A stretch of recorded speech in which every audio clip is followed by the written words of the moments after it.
ঢাকার মাইলস্টোন স্কুলে হঠাৎ করে আছড়ে পড়ল একটা যুদ্ধবিমান। এক মুহূর্তে স্কুল প্রাঙ্গণ রূপ নিল ভয়াবহ ট্র্যাজেডিতে। শিশুদের কান্না, আতঙ্ক আর ধোঁয়ার ভেতর দিয়ে ভেসে উঠল একটাই প্রশ্ন, এটা কি নিছক দুর্ঘটনা নাকি এর পেছনে ছিল পরিকল্পিত ছক? উত্তরার মাইলস্টোন স্কুল, যেখানে সেদিন ছোট ছোট শিশুরা স্বপ্ন দেখছিল, আর সেখানেই হঠাৎ ভেঙে পড়ে একটা প্রশিক্ষণ যুদ্ধবিমান। আহত পাইলট, আতঙ্কিত শিক্ষার্থী, পুরো দেশ স্তব্ধ। কিন্তু তখনই ফেসবুক আর টেলিগ্রামে ছড়িয়ে পড়ল একটা ভয়ঙ্কর দাবি।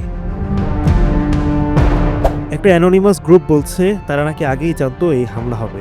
তাদের ভাষায় এটা ছিল বাংলাদেশের স্কুল সিস্টেমের বিরুদ্ধে একটা প্রতিশোধ। শুধু তাই না, তারা আরও ভয়ঙ্কর হুমকি ছড়াচ্ছে। আসছে হাসপাতালে, হোটেলে বোম্বিং, ধ্বংসের সূচনা হবে এখান থেকেই। বান্ডেল থাকলে প্রতি সেনমানিতে টাকা বাঁচবে। বিকাশ সেনমানি বান্ডেল কিনে জিতুন প্রতি লেনদেনে। কিন্তু একটু খেয়াল করলে বোঝা যায় সবটাই ফেক। পোস্টে স্কুল ধ্বংস হবে বলা হলেও কোথাও বিমান শব্দের নামগন্ধ নেই। ভবনের মেইনটেনেন্সের কথা বলা হয়েছে, বিমান দুর্ঘটনার নয়। এখন একটাই প্রশ্ন, ঘটনার পর কেউ গল্প বানালে সেটাই কি ভবিষ্যৎবাণী? ঘাটাঘাটি করে বেরিয়ে আসে আরও ভয়ঙ্কর তথ্য। এই অ্যানোনিমাস পেজ চালাচ্ছে মূলত নাইজেরিয়া, আফ্রিকা থেকে কিছু স্ক্যামার। পেজের নাম বদলানো হয়েছে বারবার, কখনো আলেকজান্ডার মরিস, কখনো বা অন্য কিছু। মে মাসেই নাম পাল্টে এখন চালাচ্ছে আতঙ্ক বাণিজ্য। ওরা জানে ভয় পেলে শেয়ার বাড়বে, শেয়ার বাড়লে ওদের ভিউজ, টাকা সব বাড়বে।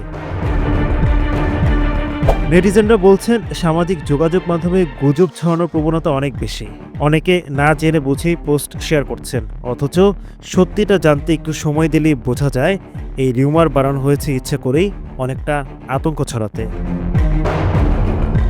দেশের মানুষের এখন একটাই প্রত্যাশা, মাইলস্টোন ট্র্যাজেডি নিয়ে সত্য বের হোক, সময় নিয়ে তদন্ত হোক পুঙ্খানুপুঙ্খভাবে।